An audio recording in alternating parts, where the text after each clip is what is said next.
Dans cette vidéo, je vais vous présenter une notion qui est la notion de distance d'arrêt d'un véhicule. Comme véhicule, j'ai choisi tout simplement une voiture. Une voiture, dans mon exemple, pour que les choses soient simples à comprendre, qui roule à vitesse constante sur une route avec un conducteur qui évidemment ne s'attend pas à ce qu'il soit obligé à s'arrêter en urgence. Là, j'ai fait une pause à l'instant où il vient de se passer un événement devant le véhicule qui va obliger le conducteur à faire un freinage d'urgence, à s'arrêter en urgence.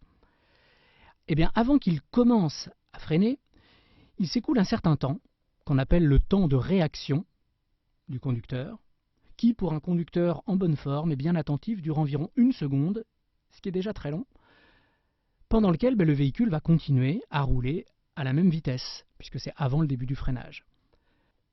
La distance parcourue pendant le temps de réaction, c'est ce qu'on appelle la distance de réaction. Et donc, sur cette distance de réaction, la vitesse du véhicule est inchangée puisque c'est avant le freinage. Alors je poursuis l'animation. Et à nouveau une pause au moment où le conducteur commence à freiner. Là, évidemment, quand il commence à freiner, le véhicule ne va pas s'arrêter instantanément.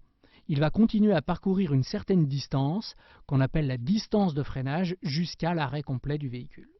Je poursuis l'animation jusqu'à l'arrêt complet du véhicule.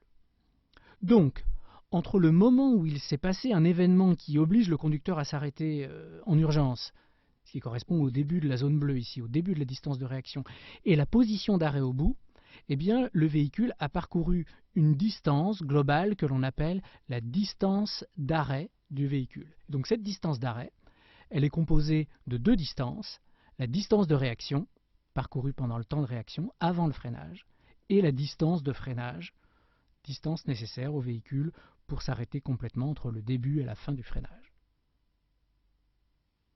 Voilà l'explication de ce qu'est la distance d'arrêt d'un véhicule. Alors on verra à travers des chiffres, à travers des données, à travers des tableaux, que évidemment cette distance d'arrêt varie beaucoup en fonction de la vitesse du véhicule.